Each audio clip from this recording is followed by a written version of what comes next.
Welcome to Inside AWAI. My name is Rebecca Matter, and I'm joined by two of my wonderful colleagues, my partner, Katie Yeakle. Hi, Katie. Hi, everybody. Hi, Rebecca.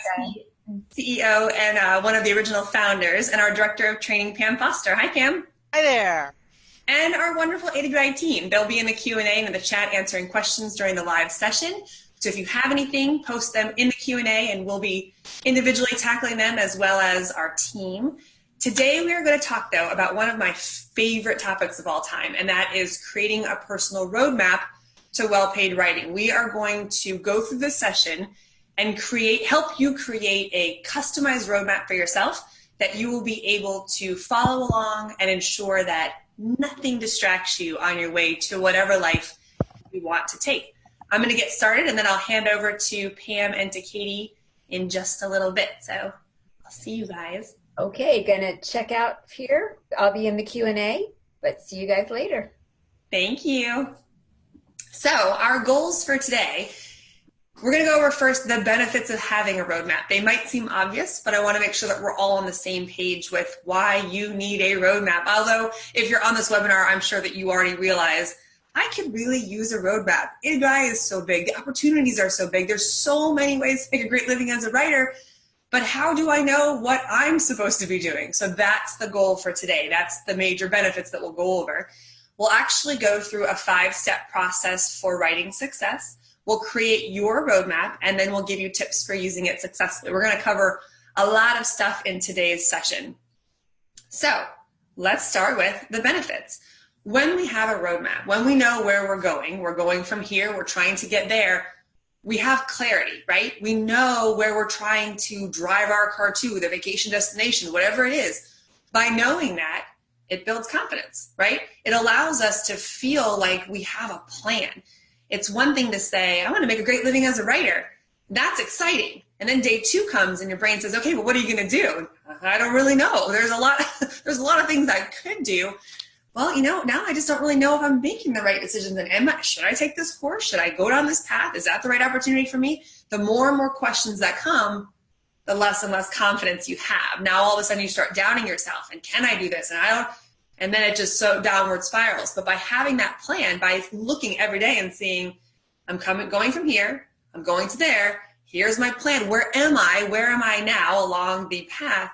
You have confidence because you know that you're making the right decisions. You know, because you've already put the work in to define the plan. And so now it's just a matter of continuing to move forward, which brings us to the second benefit. By having a roadmap, by always knowing the step that's in front of you, it ensures that you have forward progress. If I come to my desk every day and I sit down to write in my office and I sit down and go, what should I work on today? Well, right then, I have set myself up for failure in that something could take over my day. And was it the most important thing? Was it the thing I should have been working on?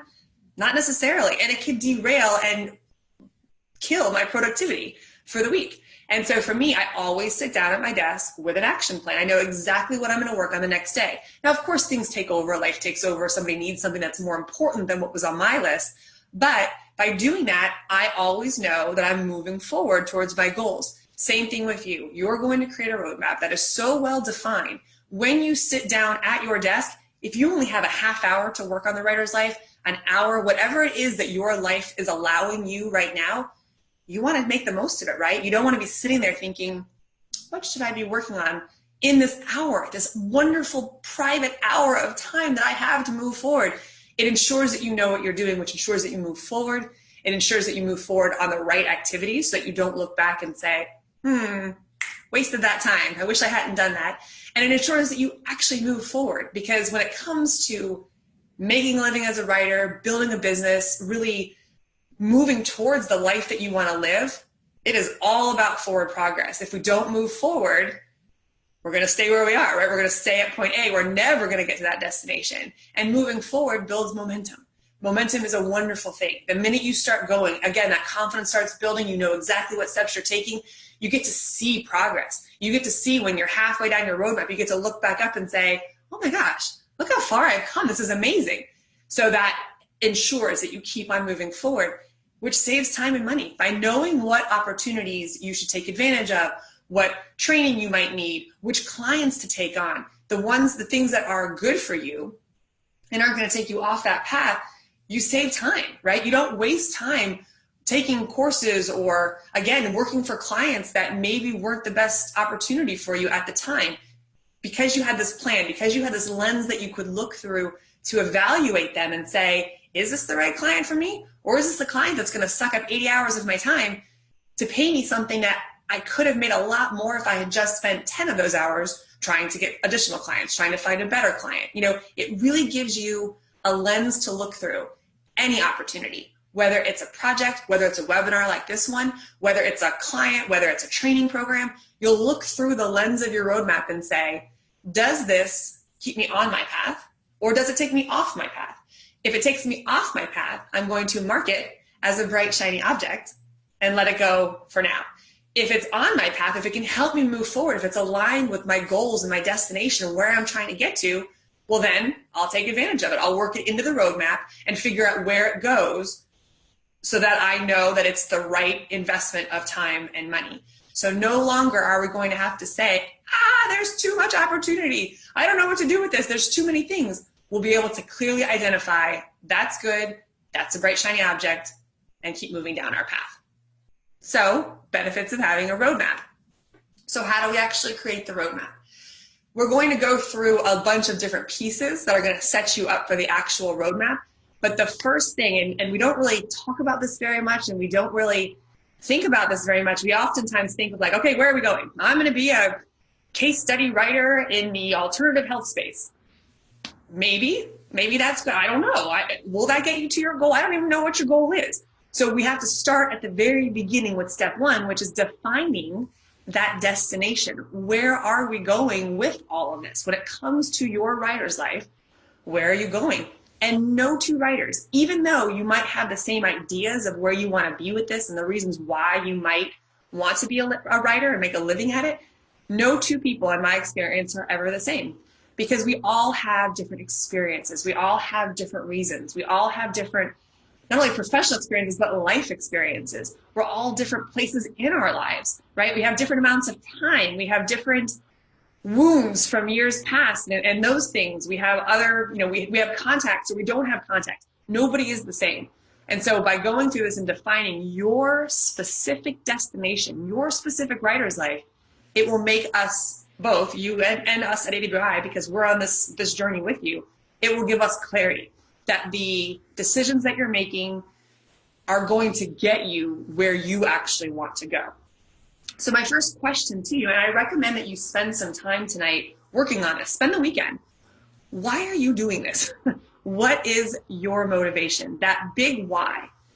So, and I know it can feel a little bit like, seriously, but it really matters. Having an understanding every single day of why you're showing up. Why do you want this? It is so important because not only does it help us with clarity as to where we're going, but every single day that you show up prepared to walk down your roadmap, it reminds you, that's why I'm doing this. On the days that we have doubt, on the days that we just don't feel like doing it, on the days that we come in, I just don't know if I can do this. It reminds us, this is why we're doing it. Move forward, keep going. So I want you to spend some time to define why. And your why will change over time. I joined AWAI over 15 years ago. That was before I had a family. And I mean, my life was totally different. I had a different why back then. Today, my why, happens to involve a 5 and a 7-year-old and a family, a growing family that I want to show them the world. I have these grandiose ideas of what they need to see. Like, that's my why for showing up. And you're my why. I get to show up every single day and go to a job where I get to help change people's lives. Pam, Katie, the whole team, that is the forward conversation that we have in any meeting that we have. Why are we doing this? Why are we doing this? It's always about you and helping people get from point A to point B. That's part of our big why. But your why is going to be just you. And you don't have to share it with anyone. You can. But having that front and center in your mind, even putting a picture of it, of your why, write it out and stick it in a frame, put it on your desk. And every day when you just feel like you need a little bit of something, you look at it, and having that why is just, it will do more for you than you could even imagine. So once you have that why, The next step is to talk about how much money you want to make for your writing. And I really want you to think about this. I want you tonight to write a number down.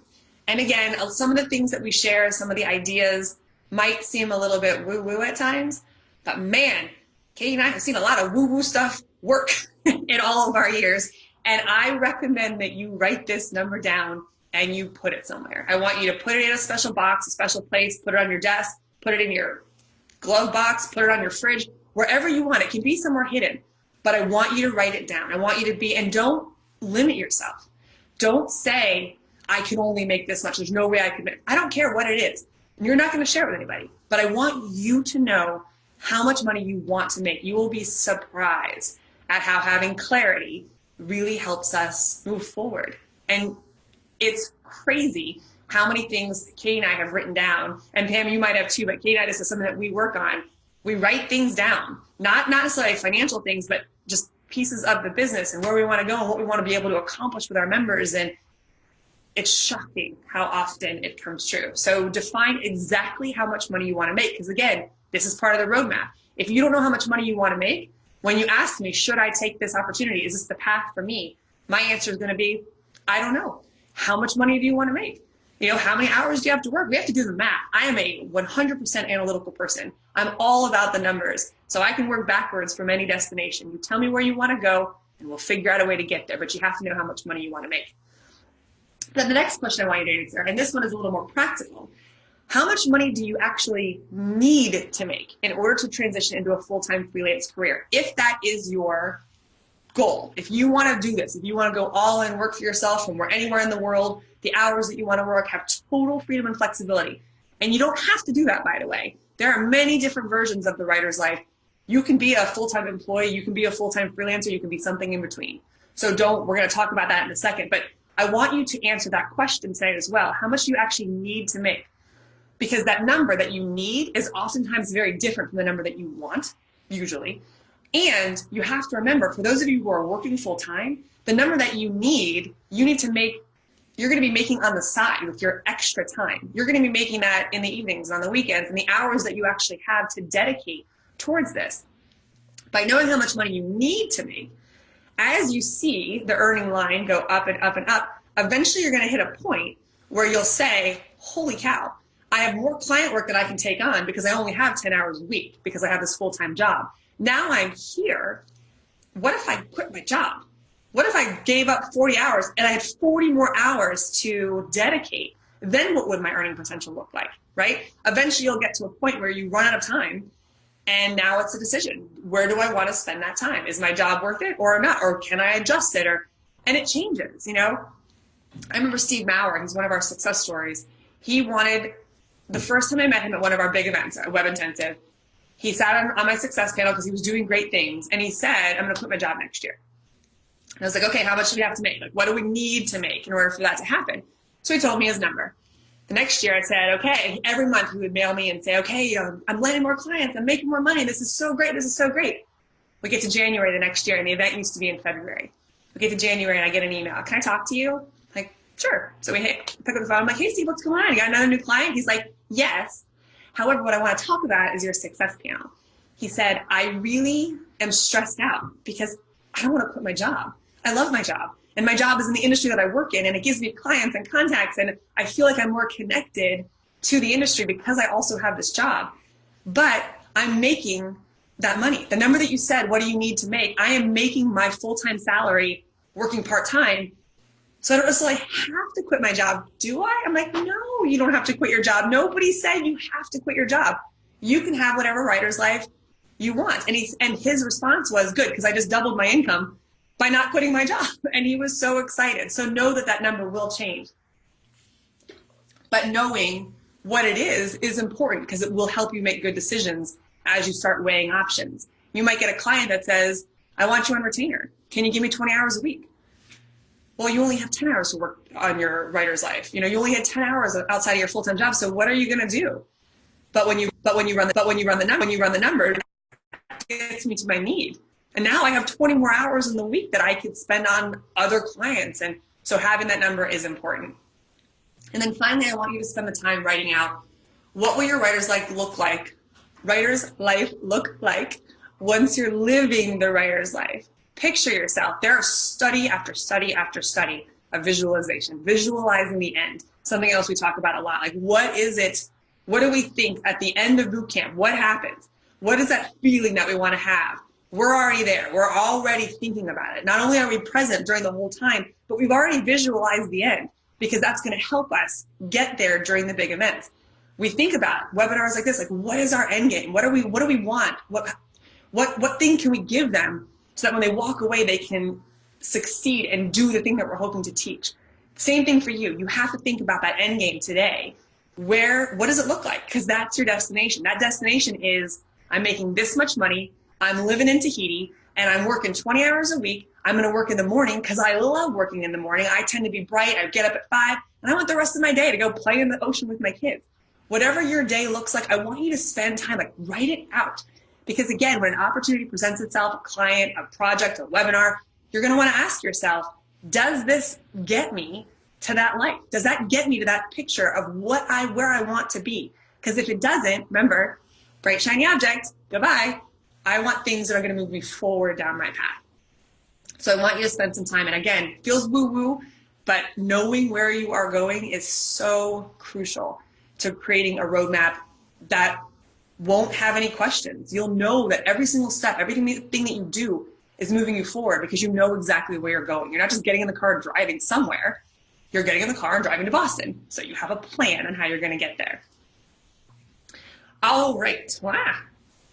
Why are my slides? Step 2, choosing a path. So all roadmaps need a destination, right? So now we know where you're going. We know how much money you want to make. We know what your life's going to look like. Now it's time to actually start choosing. Now we know if case studies are going to get you to where you want to go. Now we know if we're looking for retainer deals versus one-off projects because you have 20 hours a week, or you really have such random time. You only have a couple hours here, a couple hours there. So the way you do that is to think about, now we're going to do a little bit of research on you. What writing experience do you already have? Is there something that you've done in your past? And if you don't worry, you don't need it. But if you do, we want to know that, because that can help us drive where you go, which path you take, because that can help us understand what skills you're already bringing to the table. So have you written fiction, grants, resumes, corporate communication, blogs, articles, anything that you've ever written, write it down. You want to think about what work experience you have. Are you a nurse, a teacher, an engineer, auto repairman, service airplanes, install solar panels, you're a dentist, like whatever it is, or nothing. I'm a college student, or, doesn't matter what it is, stay-at-home mom, anything. What experience do you have? That's going to help you pick a path that you can move faster on, because you can leverage that past experience. And we have a whole session on picking a niche, which I highly recommend that you look at, but this is helping you define, all right, I have some of this experience already. I've written a blog for 3 years. Even though it's not relevant in my niche, it is experience that I could, pull from. And I was a nurse, so maybe I should stay in the medical field. That might be an option for me. But write down what experience you have, and then write down how much you want to work. I should put how much you will work, not want to work. Although I will tell you, the more you get into this, the more you love your job. Like, I don't even think about how many hours I work, because I genuinely love the hours that I put in. I love what I do. But tell yourself, how many hours do you have? Are you doing this full time? Are you all in 40 hours a week? You're ready to go, and full time can mean anything. I mean, maybe it's only 20 hours. But are you doing this? Is this your primary thing? Is it part-time? Are you looking to do this 10, 20 hours a week? Or is it total spare time? Like Rebecca, I don't even have consistency every single week. Every week is so different because my life is not my own. So when I have things like graduations, I know a lot of people are graduating this week, or big moments, taking care of family members, I might have to take off chunks of time. So I don't have the luxury of having retainers or things like that. I just want some products in the weekend. I want to go ahead, and I've got 10 hours this weekend.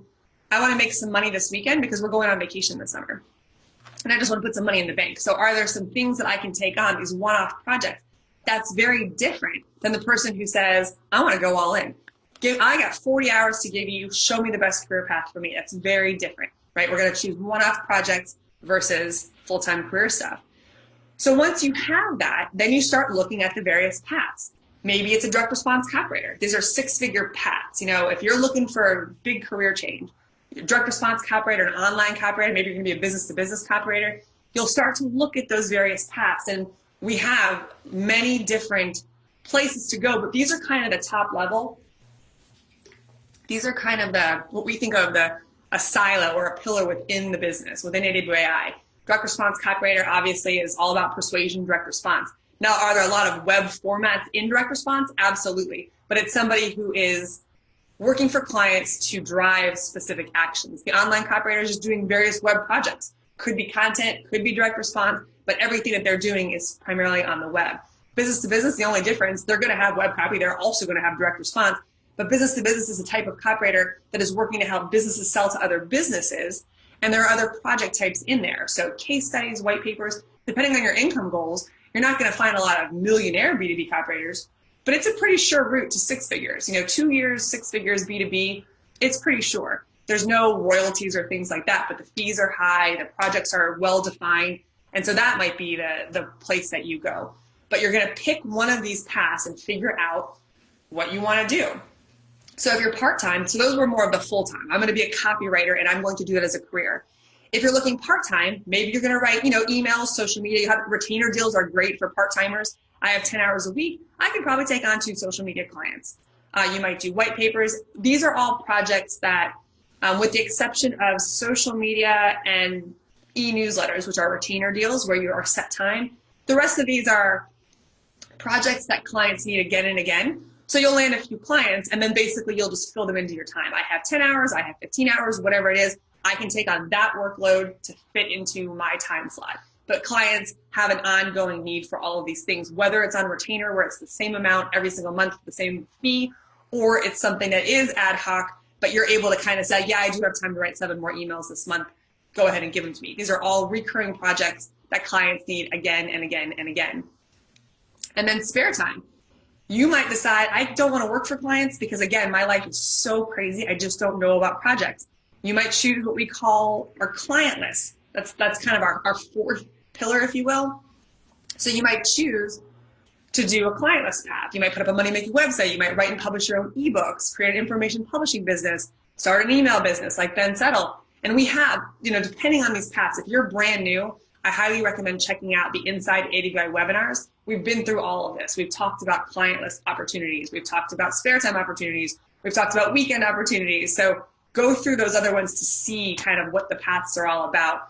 But again, it's just making sure that you're choosing things that fit the world that you have created for yourself, that you are picking projects.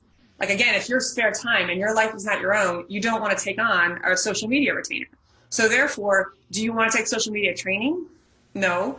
Do you really care about social media emails that, we're sending? No. Now all of a sudden you recognize that's a bright, shiny object. It doesn't fit my path because that doesn't fit my world right now.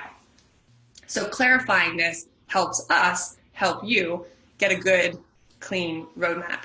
So a bunch of different places. There are so many niches. Pam Foster is our resident niche expert. She did an amazing webinar on Inside AWAI. It's free on the member page or on the Inside page. Anything, any possible experience that you have professionally or even just interests you have. I love food. My kids are in education, or you have a child with special needs, or you're a mom. I can talk to the moms. I have 0 experience writing in the mom market, but man, could I write to a mom because I know what keeps them up at night worrying, right? I can help them find the right products and services because I am that. So you could choose based, but you've got your financial goals or your financial needs. You are identifying how much time you're going to work, and you're going to pick the right project types or the right paths based on how much time you have. And now you're going to pick a niche and you're going to layer this one more piece on. So I'm going to write emails and social media and content for the financial market, or I'm going to be in the pet industry. They need e-newsletters. So I'm going to be the e-newsletter person in the pet industry. Now you have a super focused lens to look through, right? Now the whole world is like this, all these opportunities and all this noise and all these projects and blah. But you're like this. You have laser focus because you're looking at these types of projects that are going to get you to this financial goal in this specific niche. Now we can talk. Now we can create a really great plan for you that will ensure that you get there. My one piece of advice before I hand it off to our next presenter is just make a choice. Doesn't matter what it is, but not choosing is a choice. So that's the option. You can either make a choice that is going to get you to your writer's life moving forward, or you can make a choice to not choose or to put it off. And guess what? your car stays in the garage. You don't get to start moving forward until you actually make a choice. So make a choice. Even if 30 days later, you're like, nah, I hate this choice, or I want to change this, or I want to go full time, or I said I wanted this and now I want that. That's okay, because you get to capitalize on all of the information that you've consumed, all of the forward progress that you've felt, the experiences, the hits, the misses, the wins, the losses. You get to leverage off that. When you make a change on your roadmap, it goes so much faster. What took you 0 to 30 days on the first round probably will take you 0 to 5 on the second round. So just make a choice, come up with a destination, start moving forward, and just do this. Because this is, if you can do this, you will have the momentum, you will have success, and you will get to your writer's life, and then we can start celebrating and picking a new destination. What's next? All right, so I'm going to hand it over. See if I learn how to stop my share. Yep, and now I'm going to share. So Rebecca talked about all of these different options you have. Depending on what your goals are, you could be a full-time writer, part-time writer, spare-time writer, work for clients or not work for clients. You can choose the kind of projects you want to do. So with all of that swirling around now, we're going to help you put it down for you in an order that can work for you. And again, we're just going to show you some samples because it might help spark something in your own mind about how you want to proceed. But as we said before, define your destination. So what kind of writing business or writer do you want to be? And again, she gave you all these options, and now you can choose. So let's say you want to be an e-newsletter writer for, sorry, I have to move my something here. Okay, you're for professional service companies, so lawyers, accountants. I actually write my accountant's e-newsletter every quarter in trade for him to do my taxes. So that's pretty nice.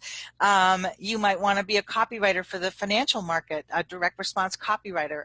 Financial publishing world is huge, and they need copywriters all the time. They're constantly putting out copy. You might actually want to be a grant writer in education, helping schools get money for their programs.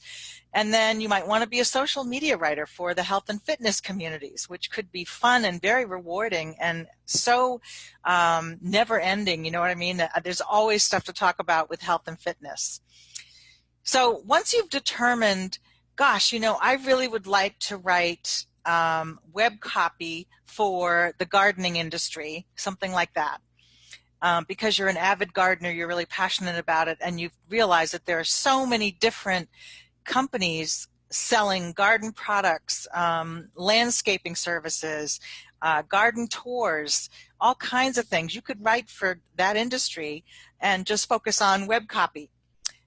So you decide that, then you have to figure out, okay, what do I need to do for the skills so that I can actually provide those services? So that's where you would come into our catalog and look at the different programs we have to give you the skills you need for whatever it is you're focusing on. So we always recommend that you start with our accelerator program. And by the way, these links right here you can't click on them right now because we're in the middle of the presentation. But when we post the slides and the video replay of this, you can click on those.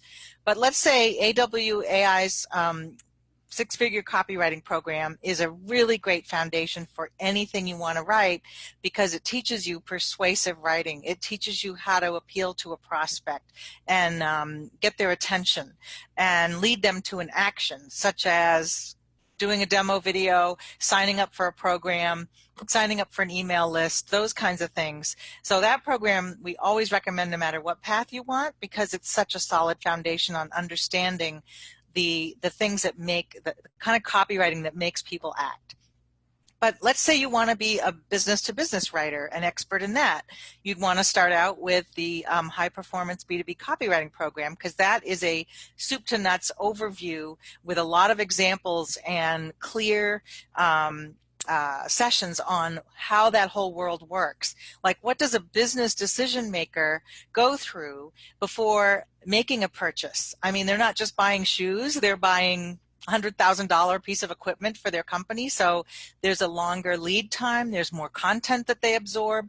They want to see case studies and white papers and probably demo videos and things like that. So this program goes through all of the things that are involved in a decision maker type of copywriting in B2B.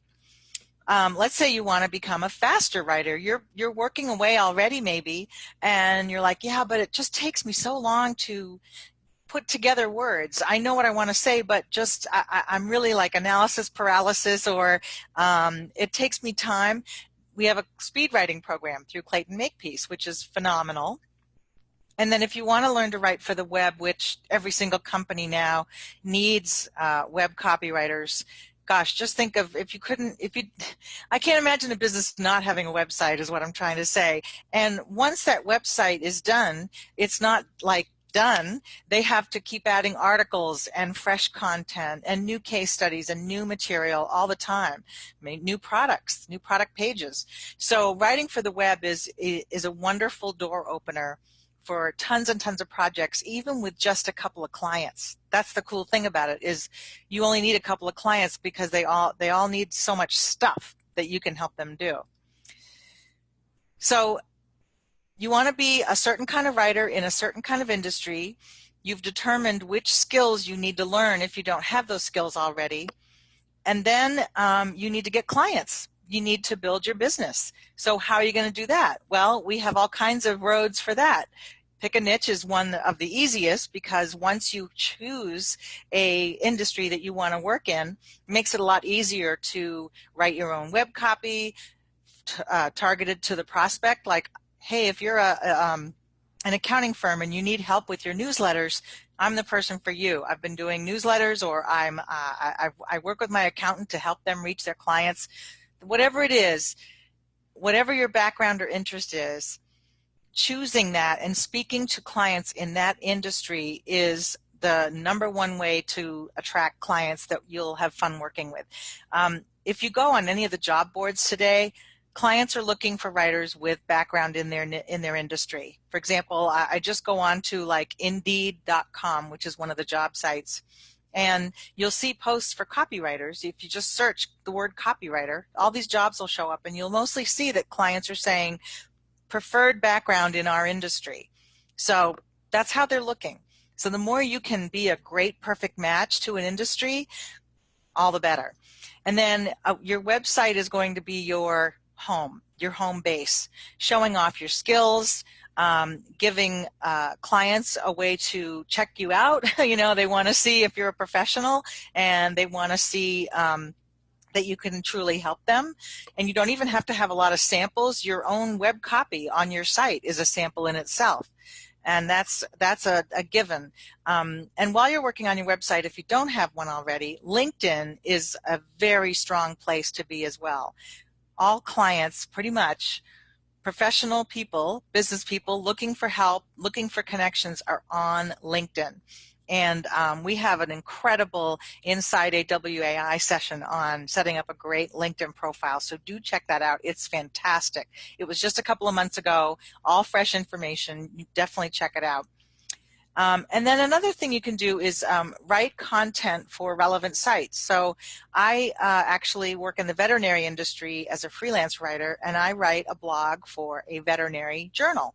So my name is out there as someone who writes in the industry, and potential clients would be very excited to see that. So that's another great thing you can do to get your name out there. And then make sure you have a professional logo and a header designed for your website so that you do look like a pro. Clients are nervous if they come to a website that looks not professional, you know what I mean, looks amateur. They really want to know that you have your stuff. And again, Inside AWAI is your best friend. If you go to our website and look at the free how-to webinars, we've covered all of this stuff. So please, I recommend that you go there. And then you want to organize your tasks in the order that you can complete them. Give yourself homework. Give yourself assignments. Give yourself deadlines. So today I'm going to work on my LinkedIn profile. I'm going to update my summary so that the summary in my LinkedIn profile is spot on as to who I want to work with and how I can help them. That's the great thing there. I'm trying to think. Katie, can you remind me where my last step? Oh, we're almost there. Okay, sorry. Got a little disjointed there because I have the controls in my way.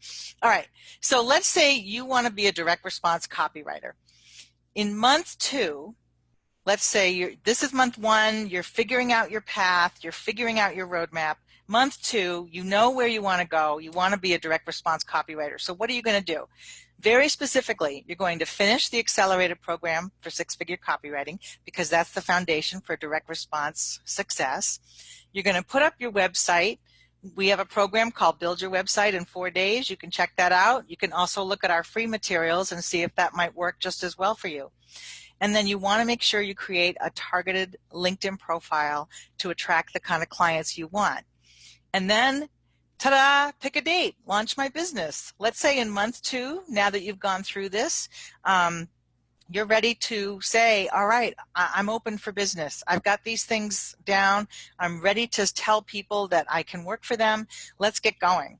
So if you can see how with a clear path and a clear schedule of tasks and deadlines, you can make a lot of progress, and you can do this.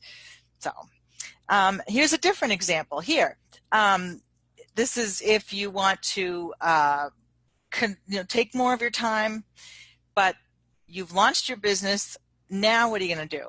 Okay, you're not going to stop and go, okay, I'm open, like, where is everybody? Let's get going. No. You have to keep going. So every month you've got tasks that are continually building your skills and your business. So you want to continue, like, I'm going to learn how to write copy for my chosen niche. So I've got the direct response program done. I want to write financial copy. What can I find through AWAI and other avenues to really focus on the skills of the financial publishing world?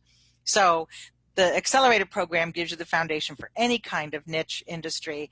Now, if you are focusing on financial or health or something like that, or travel, what are the things you can do to learn the nuances of that industry that you're interested in? You could also go after specific companies or clients that you want to work for.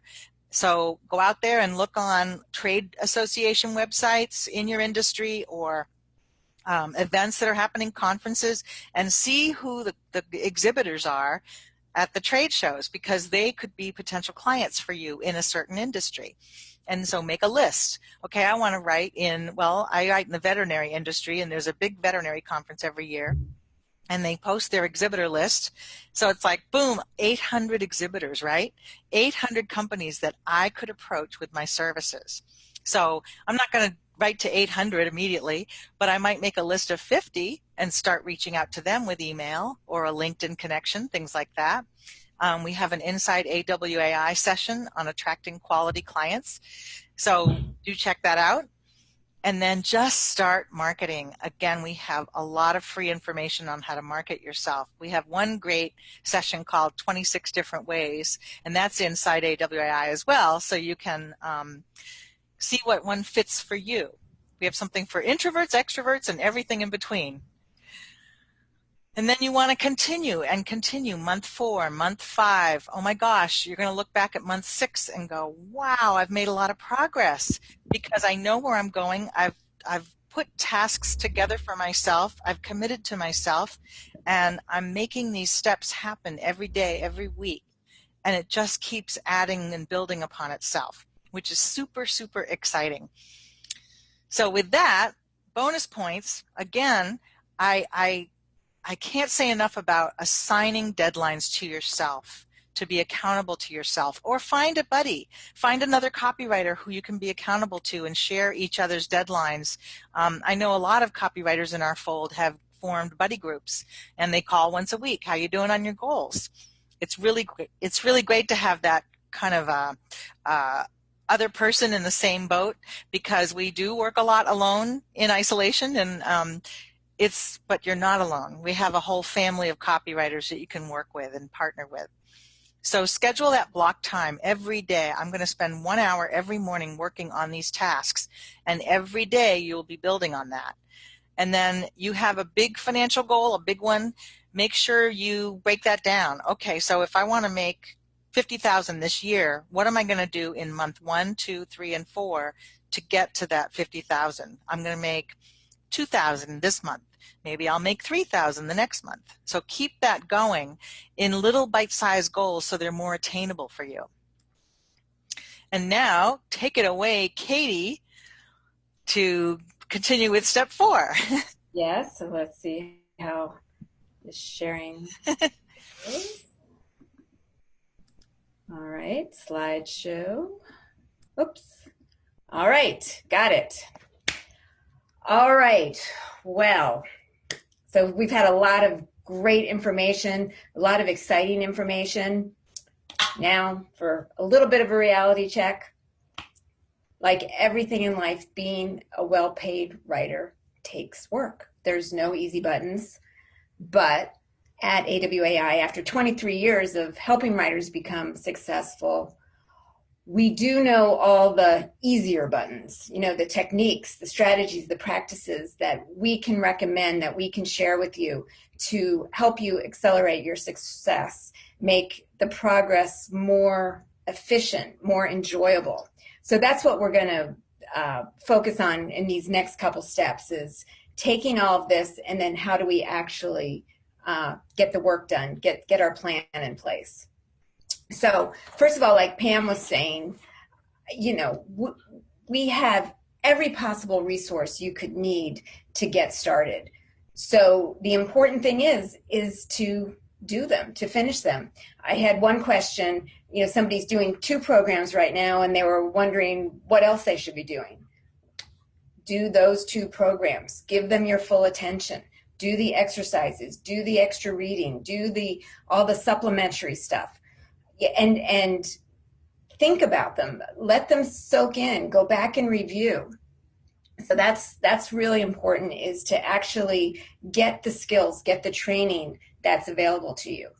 Then outside of that, there's so much available from within our industry, within any specific industry you're interested in, that you should be studying. Study all the master copywriters, all the ones that we introduce you to, going all the way back to Caples and Ogilvy, the real founders that have written these classic books that still are current. You should be reading a sales letter every single day. Again, just to get the flow, to start building that muscle memory, to start getting familiar and comfortable with the flow and the structure. So it's more than just doing the works. It's kind of immersing yourself in as much learning as you can. Another part of doing the work is being prepared for the niche you want to write for, the company you want to write for. Start studying them, follow them. If you're interested in, alternative health, pick 4 or 5 of your favorite, get on their mailing list, see what they're doing, see how they market, see what products they're offering, what their conversation is that they're having. Most important, can't say this enough, you're a writer, so you need to be writing every single day. This is a muscle that you need to build. This is how you get better.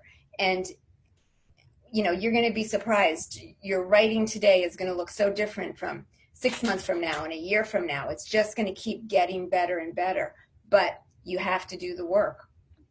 And but once you're in it, it's fun, and you are learning, and you are enriching your life. So, I say work in quotes, but it's important to have a mentality that this is my job, and I need to gain the skills to be proficient at my job. Because when we get to step 5, which, I think these are all important, but this is where it really becomes real, and it's launching your business. So the first thing when you're doing this is you do need to define your business. Are you an SEO copywriter for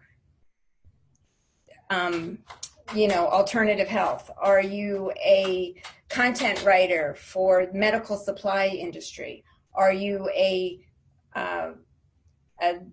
direct response writer for info marketer? Whatever it is, whatever the pieces are, it's important for you to define what that is right now. And then you do need to put up a website.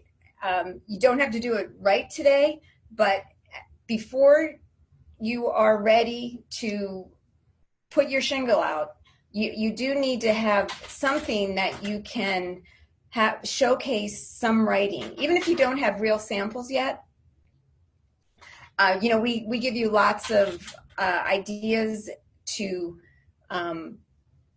create samples and to have a full and robust website. So don't worry about that yet, but just know that this is part of setting up your business. It really is the modern day equivalent of a business card. So it's important to know that that's coming. It's not a scary thing to do. We can help you with it. Part of what you want to put on your website is samples. So like I said, we can help you do that. If you don't have relevant samples, we can show you how to create them. And that's an important part of showing that you walk the walk and that you understand what's important and how persuasive writing works. You want to be researching potential clients. And now this is something that I think you can start doing right away. And that's by getting on the mailing list of the companies that you're interested in. Companies that you're already a customer of. Pay attention to how they communicate with you and how they are attracting more people. Find out as much as you can about the company, your dream companies. And then you should be very specific when you are reaching out to these companies. And like Pam said, we have so many programs. There's the one with the 26 methods. There's so much free resources on our website as far as how to attract and to start connecting with clients. We know that this is very important to you, and we know how to help you achieve that goal. But the more specific you can be, the better the outcome will be, the better the connections will be. So again, this is all about being in the mindset that you're running a business. And these are all things that business owners need to do. A few other additional tips here. You want to use this roadmap to evaluate opportunities. Like Rebecca said, if an opportunity comes along and it's not moving you closer to your goal, then you know what? Set it aside. It's just not for you at this moment. And if it's something from AWAI, I know, we're not going anywhere. It'll be there when you are ready. But it's so important to have your markers along your roadmap defined and do everything in your power to make sure that you're on a straight line as far as those go. This is really important too, and it's something that people overlook a lot, and it's to make sure you have a system in place so that you can monitor your progress, so that you can be checking off those milestones as they happen. When you finish that course, when you get verified, when you set up your website, when you finish a badge, when whatever the next thing is along your path, make sure you're identifying it and recognizing it and then celebrating it. That's a big part of this. This is a big part of the AWAI culture is, celebrating these victories and achievements because they're worth celebrating. This is what it's all about. And there's none that are too small or none that are too big. They all are very meaningful on your roadmap. You want to be sure that while you have your bigger goals, you have the monthly objectives, and then what do you need to do each day to make sure you're moving in that fashion. I would hesitate or strongly advise, not even hesitate, I have a legal pad that has my to-do list on, and it's a couple pages and I keep adding to it. But if I looked at that every single day, I would just be paralyzed. I would be overwhelmed. So, each week I pick out the 5 or 6 really important things that were going to move me forward in achieving my goals. And those are my goals for the week.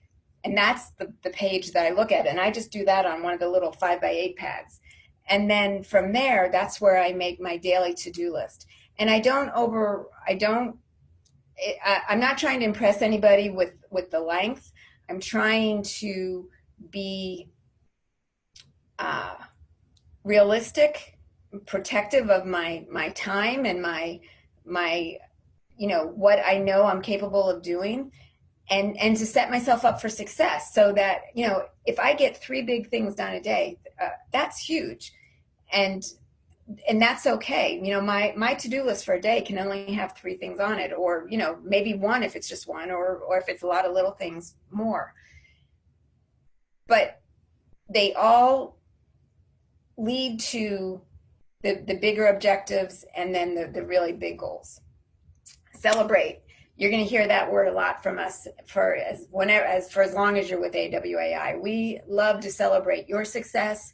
We love to share it, because there's been so many instances where you hearing how somebody else met that first client or solved a specific program spark something in you. And something else that we're seeing now, which is all part of this celebrating and community that we've created that's so special here, is we have quite a few of our members now that are actually building referral communities, because they have all the work that they can handle, or they're getting people asking them to do things that they don't actually do. So they're looking to the AWAI membership to help them out. That's a huge victory on so many levels. So the more that we share, the more that we talk about it, the more some of these great ideas and practices come up. And then the other thing is don't be too hard on yourself. Don't be unrealistic. Sometimes deadlines have to be adjusted. Life happens. But the important thing is to not let it stop you, not let anything that comes up dash these dreams of yours. And this is where Rebecca, Pam, all the member services team, if something happens and if you think, what, I just can't do this, I'm ready to give up, call us first, reach out to us. And a lot of times it's just a little adjustment of perspective, or what's real, what is reality, what's not reality. We're good at those conversations, and we would appreciate, and we take it very seriously when people do reach out to us in those kind of situations. So don't hesitate as far as that goes. All right, closing advice. This comes back to, this is a business. To make a living as a writer, you need to treat it like a business. So congratulations, you are all now the CEOs of your writing business. And what that means is you have to start thinking in CEO terms. You have to think about ROI, which is, return on investment. You have to think about profit. You have to think about marketing expenditures. All those business terms now apply to your business. You are the one person who is really determining how successful your business is. So when you're running a business, there has to be a balance between, honing your skills, keep always improving, of networking with other people to learn and to grow, marketing yourself, that has to be part of the business plan. And so when you're thinking about your days and your weeks and your months, you have to be sure that you're allocating time to all the important functions that go into running any kind of business. If you're with us, this isn't a hobby for you. And if you're with us, we want to help you be as successful as possible. And really, as soon as you put on that hat that, yes, I am a writer, yes, this is a business, yes, I'm going to be profitable, it does change your perspective, and it also changes the perspective of those around you too. You need a goal and a plan on how you're going to get there, which I think we've been able to help you with quite a bit here. And you need to be able to make decisions and take the actions needed to move forward. So that's a case of evaluating opportunities that come along, reaching out to us if you get stuck or if you just need a little clarification. But the important thing is to make the commitment to keep moving forward, to not let anything get in your way. And that's it. We look forward to celebrating your success. And if you have any questions that we haven't gotten to yet, please put them in the Q&A box now. Rebecca, how are we doing? We have some really great questions, and it's been fun talking to, there are a few of them who are coming to boot camp. So Peggy, you at boot camp next week. We're super excited. And a lot of questions about websites. So I've got a couple things I just want to answer, but definitely hop over to the Q&A. One of the questions that keeps coming up is what to put on your website. We go through this in detail in that Build Your Freelance website in 4 days. But the pieces of advice I want to give everybody is your website. First, it all starts with identifying who your ideal client is. So in what niche, who are you talking to? Whenever it comes to writing, it's always about targeting the right person, giving them information that is relevant to them and solves a problem that they're having. That's why we recommend really focusing in on a niche and being as specific as possible. Because then when a client finds your website, they're like, oh, I was looking for a writer in solar technology. This is definitely somebody who can help me because I can see it on their website. They specialize in solar technology. So picking a niche is very important. And then again, talking to that person, because the person who's running a solar technology business might be very different than somebody who is running a veterinary practice, might be very different than a financial publisher, right? They have different problems, different goals. They use different project types. So you want to speak to them as specific. You want to be as specific as possible with the person, to the person you're trying to help. Katie, we might mute our mics when we're going back and forth. That way we can answer any questions. That's okay. I think the keys pick up the sound. Maybe not. Oh, I don't know if you can switch it, Jade.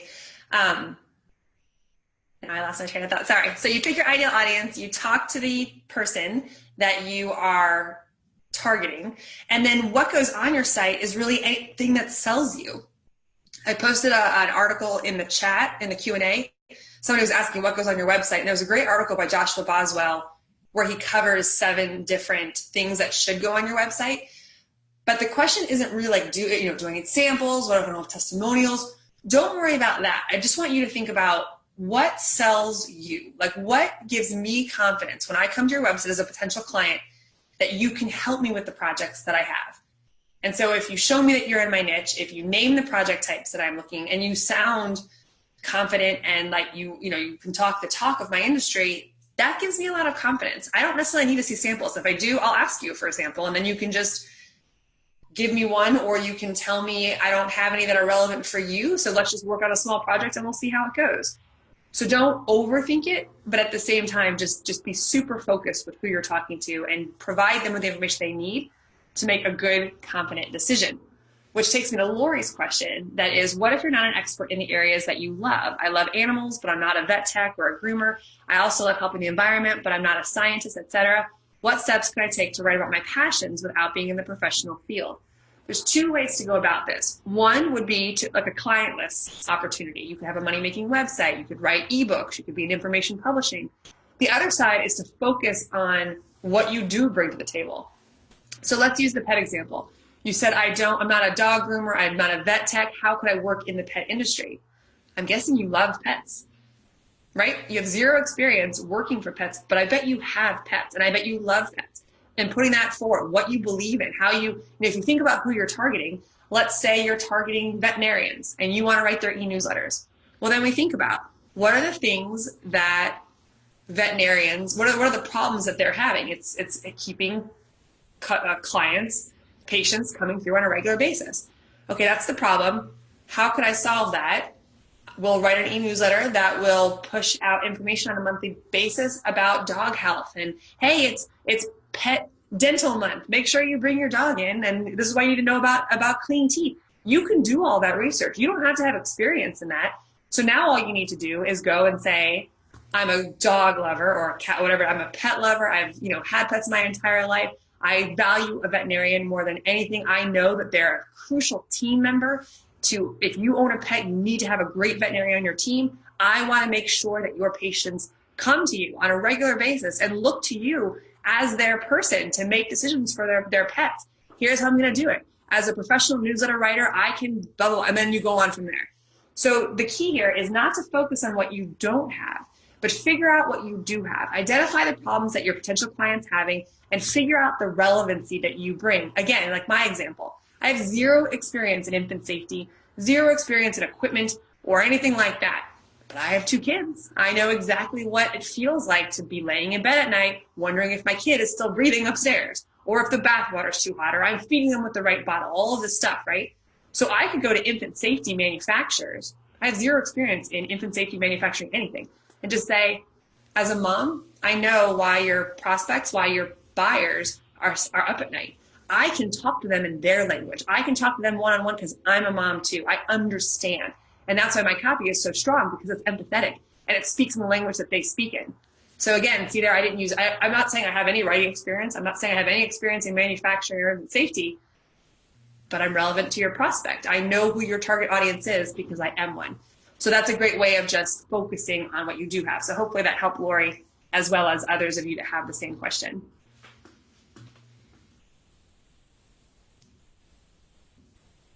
Looks like Katie's about to unmute. I'm trying to unmute, yes. Pavan is asking, I want to get into the information publishing niche. I am going through Bob Blythe's course at the moment. Can you suggest on how best to go forward from here, apart from having my own money-making website? I'm a working full-time copywriter. Well, I do think having a money-making website is a great complement to writing ebooks. You know, it's a great way to reuse, recycle the information that you're creating there. And I guess I'm not sure how else you would be applying the information that you're learning with Bob. I guess it depends on what type of ebooks that you're hoping to write, what type of information marketing products. There's always, there's 2 paths. You can either do it for yourself if you have programs or trainings that you want to create for yourself and turn them into their own business, or you can do these for other people as a freelancer. So I hope that answered your question, but you said apart from a money-making website. I hope that means you're already doing that. So that's my answer there.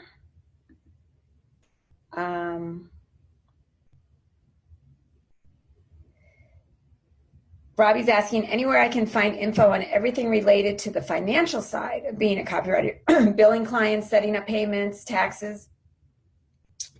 We have a great one-step, everything you need program called the Essential Business Templates that has a lot of information in there. Also, the Professional Writers Alliance, if you're not part of that, that's all about the business side of being a copywriter. So I would look into that as well. We have somebody else had asked about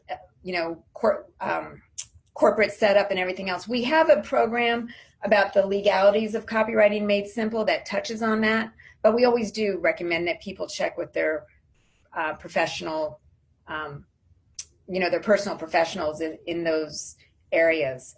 But between Professional Writers Alliance, which really focuses in on the whole business side, and Essential Business Templates, we got you covered. I would also recommend Freelance Writing Success. It's our all-encompassing in a box, yeah. And that's the one that actually covers tax questions and LLC versus not LLC. Like Katie said, we always recommend talking to a professional about your specific situation because everybody is so different. But we do have this thing, and I lost the where you are in the Q&A, but if somebody can grab the link, it's Freelance Writing Success in a Box, and it covers the business side of the business. Sorry if our faces look like this. Yes, because we're trying to read. If I want to learn how to do website auditing, would How to Build Your Freelance Website in 4 Days be a good start, or is there a better program? There is a better program. That program is specifically for helping a freelancer put up their own website to learn how to audit websites and then actually improve them, we have a program actually by Pam Foster called Site Audits Made Simple. And that program is a step-by-step, follow this checklist. You can audit any website to see if it is effective or not as far as the content goes on the website. We don't teach anything technical because that's not our area of expertise. We are all primarily on the writing side of everything. But what her program does is it helps you audit, and it helps you, so you charge for that audit. And then in that audit, you identify the places that could be improved upon. And then what are you going to do then? You're going to offer to write those pieces for an additional fee. So the Site Audits program is exceptional. We get amazing feedback on it.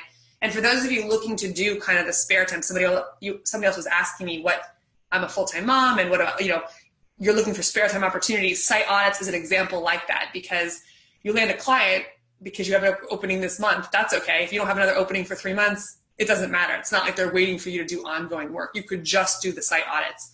And that's actually covered in detail. I put the link in the Q&A, but we did a webinar on 5 ways to make $1,000 as a writer in a weekend.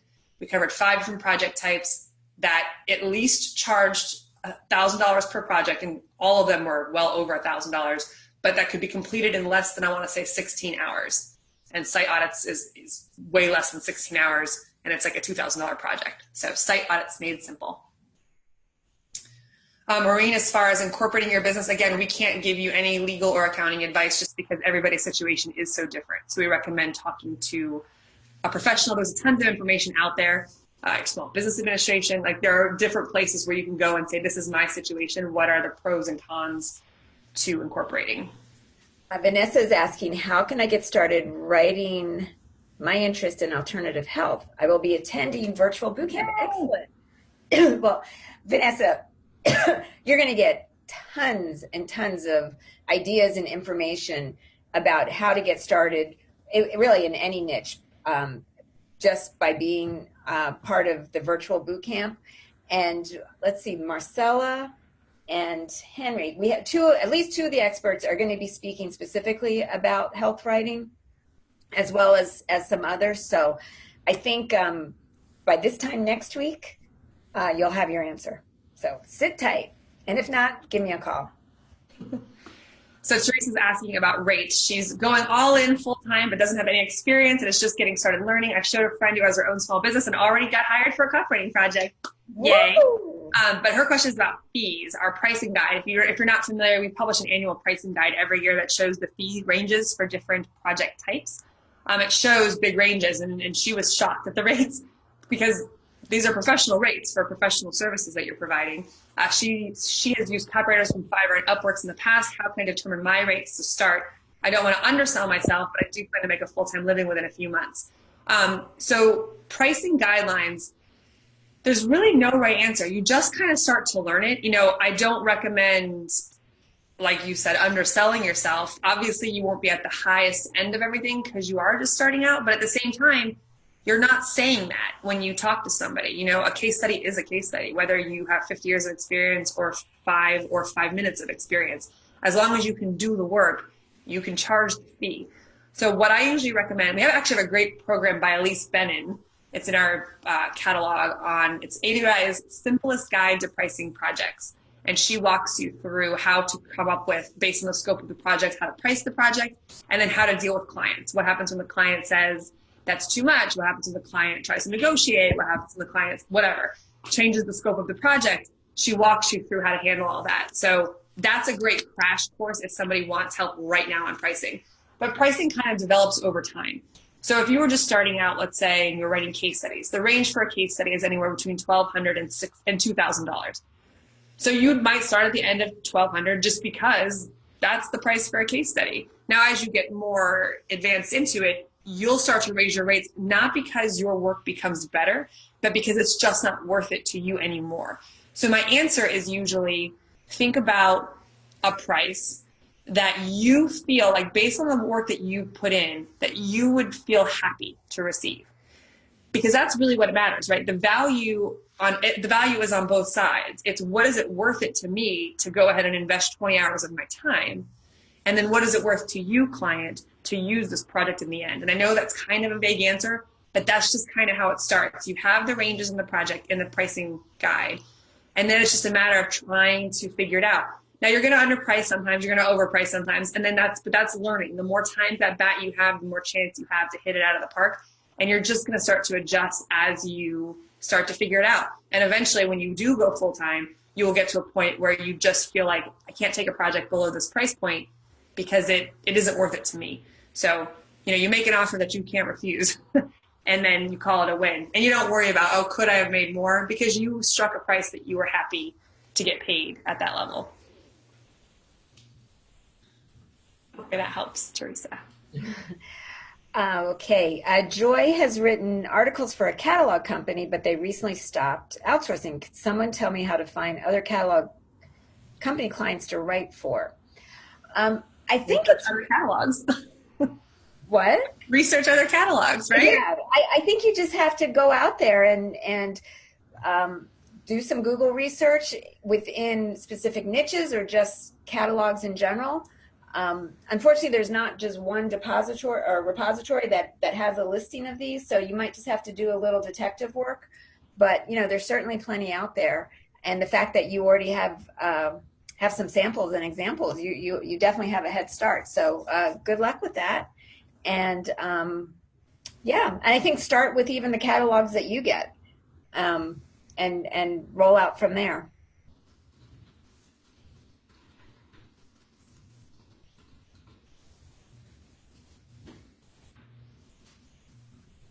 I'm going to need glasses. But if I put them on, then nobody will recognize me.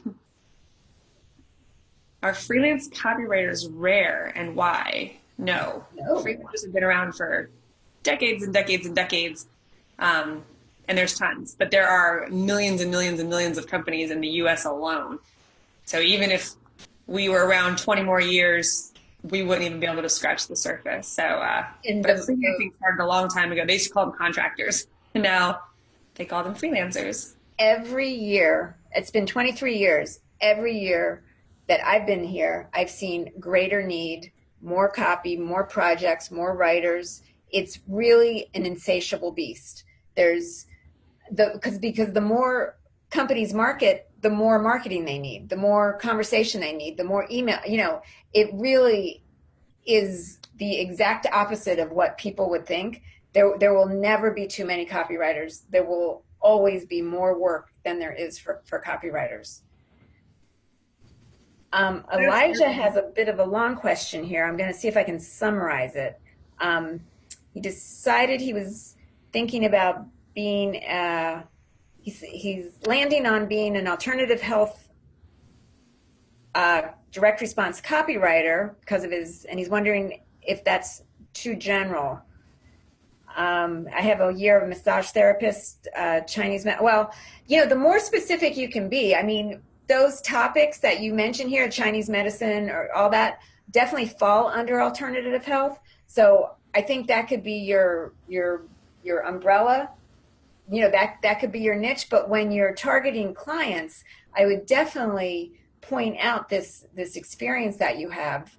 And if there's any clients that are in these sub niches, that's all the better. So I'd say go for it. Where did it go? Oh. Somebody was asking me about proof for their website. Are there resources we can use to show the value of our services? For example, if we redo a website for SEO or do a founder's bio, we really can't guarantee a certain result. I literally wrote an article about this yesterday. 7 ways to prove your value to copywriting clients. So I posted it in the Q&A, but for anyone else who has that question, somebody was also asking about badges. That's something that we're talking about at AWAI right now. For those of you who are thinking about badges, that's the ultimate proof piece, right? Badges, I put the link somewhere in there as well. Maybe Fran or Jade, if you can post it in the chat. But badges is something that we open and close based on demand, or not based on demand, based on number of people in the mix. You go through and you learn 8 of the top digital marketing copywriting projects today. So everything from ads to pay-per-click to SEO, landing pages. And as you go through each module, we test you on it, just like a certification. And if you pass it, we give you a badge. And that badge can then be put on your website. So it's like AWAI verified email, AWAI verified SEO. That's a great proof piece because basically that tells your potential clients who visit your website, oh, this person actually had professional training in this area. Other people are claiming to be email copywriters. This person actually has a certification that says this is a proven email copywriter. So things like that can be super helpful at proving, even especially if you're just getting started. Badges is open right now. We don't normally pitch, if you want to say, on Inside AWAI, but it is available. It closes today. And we don't really know when we're going to open it again, because it's one of those things people come in and then our review team says that's enough, cut it off, because they actually give you reviews on every single project. So all 8 project types, along with taking a test, you're given the scope of a sample project like a client would give you. I want you to write 3 Facebook ads like this. Here's the character count. Here's who we're targeting. Here's what it's going to link to. Can you write me these ads? You actually do the assignment following the scope, just like you would for a client. And then our review team reviews your work and to see if you hit all the things that were listed in the scope, just like a client would, right? They would be satisfied if you hit all of the points that they asked you to hit. And so then they grade it for you and they give you feedback on it. And so you can actually know exactly how you can strengthen the thing. And then you actually get a sample. So for all 8 project types that you learn in badges, you get the badge, and you also have a sample that shows that you can do the work. And you know it's good because our review team has actually given you the feedback on what you might have missed or how you can strengthen it. So you have that confidence. So that's why it's not open all the time, because it really depends how active the members who get in are. Are they all doing 8 badges right now? Or, are people going slower? And so the review team will say, Uncle, close it down. Or they'll say, okay, we're leveling off again. Go ahead and let some more people in. So it is open right now, but it is closing today because the review team is calling Uncle.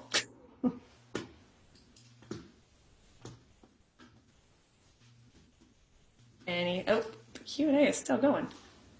Yep, still going. Erie is asking, what's trending in copywriting now? And honestly, that would be a whole other Inside AWAI. I mean, that's. I say digital marketing now. I feel like digital marketing. I mean, there's tons of things, but digital marketing is such a hot. So Katie's dog Lola, she's got her mic mute, but I hear Lola in the background. Hey Lola, nice to hear you. But I want to say, so digital marketing is probably one of the hottest things, only because that's just what everybody's talking about. So digital marketing is anything that's basically online. So like what I was talking about with badges, pay-per-click, search engine optimization, blogging, article writing, newsletter content, all of that stuff that is needed to sell in the digital world. That's like what Katie was talking about, the opportunity these days. When I started with AWI 15 years ago, I think we had 4 programs. We might have had 8 because we also had graphic design, travel writing, and resume writing, which aren't main focuses anymore. But there were 8 opportunities. Today, there's 50 plus, between social media and newsletters and emails. And it's all like there's an ad that links to a landing page, that links to a form that gets your email address, that delivers all the emails that have to be written, that goes to a sales page, that goes to a funnel, there's just like all these pieces that are attached. So digital marketing is super hot because any client that you take on doesn't need a project. Like back when I started, a client might hire you to write a sales letter, but they didn't mail 50 sales letters in the year. They maybe mailed 2 or 3. Nowadays, though, we mail 800 emails a year, all the article content that we have written, all the social media posts, and we're a tiny company. So every company that you take on now as a client has all of these needs. Another big area that I'm seeing, of course, is content. Content marketing has been growing for a very long time. If you like the idea of researching and putting together more editorial style stuff, content is huge. And in the content world, like white papers have always been in demand, will always be in demand. Case studies are on a rise. Case studies, I have something coming out this weekend about case studies. Case studies used to be just B2B. But what a case study is a success story. It's somebody who has had great experience with the product. They had a problem. They used the product, and this is what the end result was. It's the before and after story. And they are seeing a huge rise because companies in all other industries are like, hey, these are a great way of demonstrating proof, right? Like to have specific, not testimonials, but full-on stories of person was here and now they're here thanks to our product or service, right? Like what a good proof piece. And so case studies are on an all-time rise right now, but they fall under the content marketing side. So digital marketing, content marketing, longest answer possible. Thank you, Rebecca. Denisha's asking, is there a compilation of writing exercises on AWAI? I'd like to use them for practice. Well, you know, most of the programs that we offer have writing exercises embedded in them. They're built off what you're learning. So if any of our programs, you'll have those. As far as writing exercises outside of the programs, if you go to our website under free resources, you'll see a tab that says writing prompts, and that's just a fun exercise that offers different writing prompts. It's like one a week that you could do there. A lot of like Barefoot Writer and PWA, a few of those groups have writing contests as well. But there, to answer your specific question, there's not one place where all the exercises are, because that really wouldn't make sense, because if you don't have the training to go with them, they wouldn't be useful. But most of our programs have them in them. But Jody, maybe she asked a separate question. I see a ... in front of this question. So there was something before, and I don't know where the previous question is, but then it says, but I feel when just starting out, I want to give more in the educational field, because sometimes I wonder if there would be enough in just the key marketing client field. Is the key market potential pool big enough in education? I don't know what the key market audience is, but here's what I'm going to show you guys. How do you pick a profitable niche? And we do have a webinar specifically on this, but here's I will try not to be long-winded, 30,000 foot view answer. You try to identify companies in that niche. Where is the money exchanging hands? Who is the buyer? Who is the seller? What are they buying? If you can identify enough companies where money is exchanging hands, you know that you have a large enough niche. If not, you might have to go wider and wider. What you can do, though, is start in that very focused niche and see what that gives you. Some niches only have 100 potential clients, but if you can land 3 of them, you might be good. Other niches are so big, there's thousands and thousands, and you might, have to kind of figure out how to hone in on the ones who actually need your services. So there's no right answer. You have to do research. So where's the money exchanging hands? And can I identify enough companies in that space who are trying to actually sell? Hopefully that helps. I keep forgetting to mute myself when I'm typing. I'm sorry. No, you're good. Does AWAI Member Services critique and give feedback on LinkedIn pages? No, we do not do that. We have a great Inside AWAI on LinkedIn pages that gives you some guidelines. And if you're coming to boot camp this year, we are going to be doing some lightning round feedback on that. But other than that, we don't offer it at this time. One way of getting around that, though, I would recommend going to the LinkedIn group. We have a great group on AWAI, and asking for feedback. What do you guys think of my LinkedIn profile? And can I get some feedback on how to improve it? Good. He says, does it make sense to have different websites for my different lives? I'm a filmmaker, a writer, and now I'm also an entrepreneur. It's challenging to do my LinkedIn profile. So 2 questions there. Different websites, yes, because you always want your website to focus on who you're targeting at the moment. You don't want to write a website to 2 different audience people, because it's as focused as it is on me. It's always on what's in it for me as the visitor. And your job is to give me confidence that I'm in the right place and that you can do my job. So you want different websites if there are different potential clients. Now, if you're offering multiple services, but it's all into the same niche, you might not need different services. If you're looking for, it's somebody in the filmmaking industry, but the writing side of you is also relevant, then that's fine. As far as your LinkedIn profile goes, you're just going to have to choose how you want to use it. You don't want to be perceived as a Jane of all trades, because it's less likely, and you might be able to do all of the things, but from the client's perspective, the more specialized somebody is, the assumption is that they provide greater value and are worth more. So you just kind of have to figure out where that balance is for your LinkedIn profile and which one you want to put forward. Okay. Oops. Want to focus on content marketing case studies? Do you need to do them in only a certain niche? How would you go about finding clients for content marketing?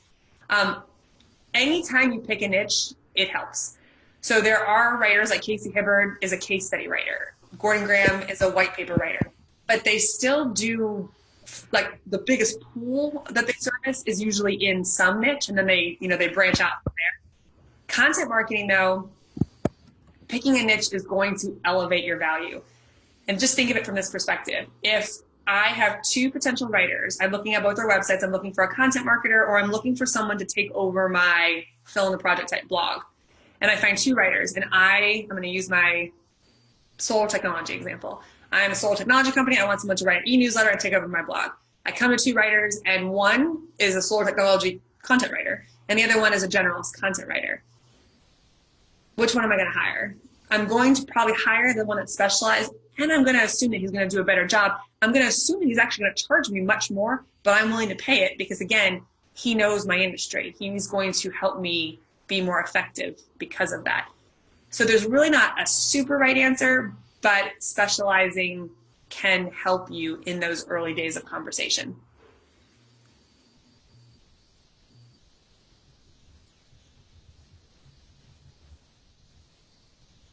I don't know what that means. Peggy says on the lightning round, oh, it's gone. Rebecca, I had it. It's from at boot camp. Katie mentioned the lightning rounds, but the professionals will have their own laptops because she's worried because hers died. She won't need it. Yeah, we got you covered. Don't worry. Oh, so at boot camp, our lightning rounds, yes, you will actually give us your domain name and we will type it into our machines right there and give you feedback. So we got that. We talked to Peggy. What if you know what you don't want to do, but you do want a badge for the things you do want to do? Is there any thought about providing something to address that? So what I'm hearing is that you're asking, can we break up the badges? And the reason we have badges the way we are testing different things, we are going to come out with a specific like case study certification. That's something that's coming soon. But as far as the badges go, my answer would be, why would you leave money on the table? Because all of the campaigns are connected. Again, the ad links to the landing page links to the content is optimized for the search engines, blah, blah, blah, the emails that follow. If your client calls you, let's say you only decide you're going to do ads, SEO, and landing pages. And they're like, great, but can you also do our social media for the campaign? Can you also, by not understanding those things, or what if they happen to be looking for a social media person? You might not want to do social media, but understanding social media and how it impacts all of the various pieces in the chain makes you a more valuable player. So even if you don't think you want to do social media, I would still take it. I would still be verified in that because they're all so connected. Each of those projects in digital marketing, it one goes to the next, and they don't even go like this. They go like this and like this and like this, and then back around to that one. Like they're constantly connected, and everything that you write is, you write a content piece that has to be optimized for the search engine. It's also going to be shared on social media. Once they're on social media, where are they going to land? Like where are they going to link to? It's all connected. So that's why we had it the way we have it. And right now there's no intention yet of breaking it apart, because I really do feel that you want to have all of them. Again, like something I heard from Ed Gandia one time in the B2B space. I'm like, what's the hottest project? He's like, it doesn't matter, because it's just all about what your client wants. And you have no idea what's going to get you invited to the dance. So we want you to know them all. But again, we are testing this individual case study certification soon. So if that is a hit, maybe I will change my way of thinking. But I do believe that everybody should know all the digital marketing project types. Yay, Pavan says, excellent and informative webinar. Pam, Rebecca, and Katie, thanks a lot. Thank you for being here. All right, I don't see any more open questions. So we'll do a quick last call. And I just wanted to close out by saying, we love Inside AWAI. We love you being here. Thank you for this opportunity. It means the world to us just to have the chance to actually talk to you directly. If there's any topic that you want us to cover, all of these sessions are created by you and your requests. We've done this roadmap twice before, but we talk about it so much that we thought we better go ahead and do it again to make it relevant and make it live again. But if there's anything you want to talk about, building a business, marketing your business, getting clients, look at the Inside AWAI page first, because we have over 30-something webinars that we've already done on very specific topics. But I love your input. So if you have an idea, email me at askrebecca@awai.com, and I will see what I can do. If there's something that we can do to help you move forward, you can count us in. We will be there. And even if we don't know how to do it, we will find the person who does. We will bring it to you. Okay, we are getting a few more questions in here. Jim is asking, who is the badges program designed for? Newbies, question mark. You know, it's helpful if you've finished the accelerated program, because that's the foundation for everything that you'll be learning, and it does give you a little bit of a head start. If you haven't done that, though, the badges themselves are self-contained. Would you agree with that, Rebecca? Yes, the accelerated program is a prerequisite. It's a recommended prerequisite. We don't force you to, but we do speak to everybody as though they've never done that project type before. So when you're in the email module, we take it from the top. So, you know, you don't have to have experience in any of the project types, but it is great to have a basis in persuasion, because you'll be a better email writer. You'll be a better content writer. You'll be a better ad writer, because you understand what it means to get someone's attention and get them to take an action. And work PC, I'm sure we've covered this. We just wanted to talk a little bit more about making a money-making website, which, again, that's such a big topic that we don't want to do it short shrift here. I know we've covered them in other Inside AWAIs when we talk about clientless, having a clientless career. Rebecca, have we ever done one just on money-making websites? No, it's underneath the no clients one. I posted that one in the Q&A. But okay, 30,000 foot view, a money-making website is an information website on a specific topic. So like Nick Usborne, who created the program, his program is specifically on coffee.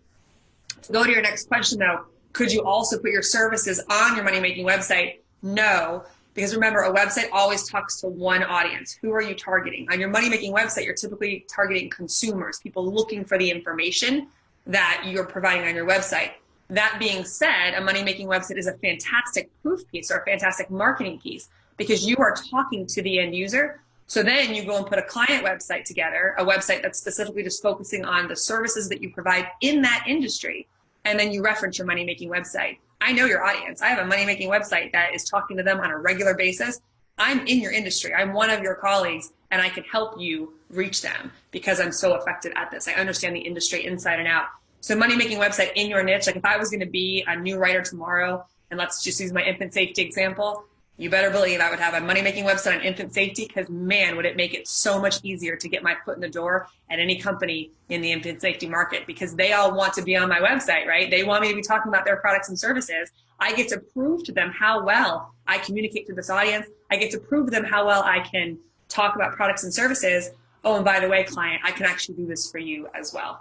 So hopefully that answers your question. But if you go to the Inside AWAI page and you search for no clients, you'll see the webinar that we did, and it covers money-making websites. That did not do short shrift there at all, Rebecca. Very, very good answer. Big fan of money-making websites. True. I think. So true. It says, Ingrid, it says, so true, Rebecca. I already noticed this easy, warm persuasion with my professional emails. That's awesome, Ingrid. Okay. Do we have a template for the roadmap exercise? We don't, but that's a great idea, Patrick. It is a great idea. Challenge accepted.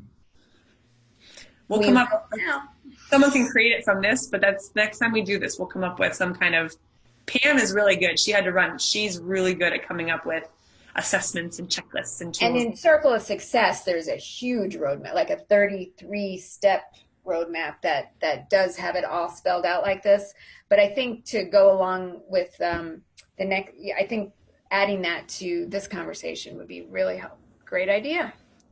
And it says, for those on a limited budget, what is the best way to obtain verified writing samples to help clients? Most of our programs come with some form of assignment. And I've seen people launch, like many, many people over my years, launch their businesses with those samples. There were people who launched with the original final assignment in the accelerated program, which was about a male health supplement. But yet she launched her whole career in aviation, like just using the sales that had nothing to do with aviation.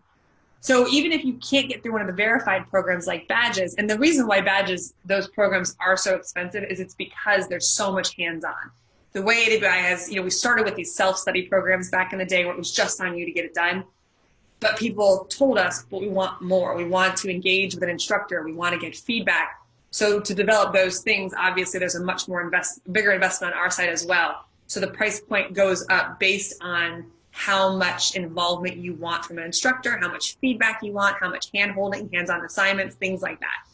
So you could just go through our level 1 programs, do the assignments. You could also just create samples for yourself. If you want to write emails in the pet industry, write some emails in the pet industry. Pick a topic and write the emails. That's a perfect sample. So that would be one way. You could also, if a client calls and says, do you have any samples? Again, just say, I don't have any specific samples for your request, but let's just work on an easy project today. Let's do a piece of online content. Let me write your next newsletter article, and we'll see how it goes. And that way we can just test out on both sides, and you're not evaluating my ability on content that isn't relevant to you. So hopefully that's a way of getting around it. Marion's asking, can you talk about using a pen name? Now, a lot of times copywriters, you are writing in someone else's name as it is. You're writing as the spokesperson for the product or the owner of the company. So it's rare that your name is attached to the copy that you write. That's if you're doing traditional, direct response copy and or content. But if you are writing for yourself, there's really not a right or wrong answer. It really all depends on what your ultimate goals are. If you're looking to establish yourself as an expert in a certain field, of course you'd want to use your own name. If there was some reason you didn't want that, you can use a pen name. We've known writers that have gone both ways. Same way with setting up your business. Some writers choose to just say Joe Smith Copywriting or Joe Smith Pet Copywriter. I think the more, whatever it is, it just needs to be easy for people to remember, to type, to find. And if you can get a benefit in there, that's always a good thing. And as direct, so people will understand what exactly it is that you offer. But, there's no right or wrong. Sometimes when you use a pen name, both ways have pros and cons to them. Just remember, no one's going to hire you for your name or not hire you for your name. So if there's a reason to protect yourself, then by all means, do it. And as far as sample, as far as the other question, as far as samples go, I think if there's a niche that you're really interested in, just start writing for it. Even if it's not a paid assignment. If there's a company that you love, write a blog post for them, write letters to them. Again, clients, really the most important letter that you're going to write is the email that you write to your client to get their attention. That's what opens the door. That's what shows that you understand the structure and how to focus on what's important to them and benefits to them. So as far, you don't want anybody to think that a letter has mailed or generated money if it hasn't, but people just want to make sure you can string the words together and you can get people to take an action. So any way that you can show that is a great way to start. Okay, how are we? We're at almost at the 1 hour 45 minute. I think we're good. I think it's time to call it. I don't see anything else. Well, this was fun. Oops, I just tripped here. Wow, what great participation. I love this. I love how you guys are getting this. And I know we're going to hear great things from you. Diane wants to know, how do you get paid? There's so much. I don't know if you're asking how to land paying jobs. There's so much content on our website. So go back to Inside AWAI and start there. If you're asking how do you actually get paid, they cut you a check. So it could be through PayPal. It could be a physical check. You're setting yourself up as a business, and we cover that. And there's actually a session on building a business. Everybody on this webinar, I would also recommend checking out something called the AWAI Method. It's on your member page. If you go to the AWAI website, even if you've never bought anything from us, it's a free program that you can download or that you can access. Just go to our website, click on My AWAI, create a username and password, and you'll find it on your member page. If you have any programs with us, it will be on the member page with your programs. You'll see it's called the AWAI Method. We walk through from beginning to end, from the opportunity to picking a niche, how do you find clients, how do you get paid, how do you set up your business, all the way through to celebrating your success. And it's based on our 23 years of seeing it happen and watching people do it and helping people achieve it. So it really is. It's great. The AWAI method. Yay. Thank you. Okay. All right, everybody. Well, I hope you have a great weekend. Happy Mother's Day to all the mothers. And see you next week at boot camp for anybody that's going to be here. Otherwise, we'll see you next month. Bye, guys. Yeah. Thank you. Bye, everybody.